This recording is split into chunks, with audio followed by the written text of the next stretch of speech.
President Trump is distancing himself from a second strike on an alleged drug boat that reportedly killed survivors of the initial attack, while Defense Secretary Hegseth doubles down on the attacks as Congress calls for more investigation into the strike. NBC's Chris-Pollone reports.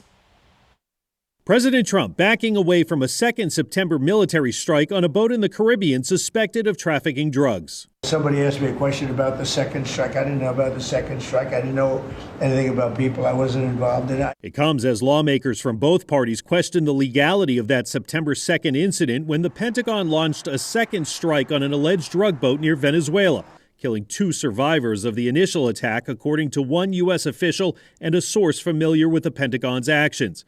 Defense Secretary Pete-Hegseth says he watched the first strike live, then left the room, claiming Admiral Frank Bradley gave the order. A couple of hours later, I learned that commander had made which he had the complete authority to do, and by the way, Admiral Bradley made the correct decision to ultimately sink the boat and eliminate the threat.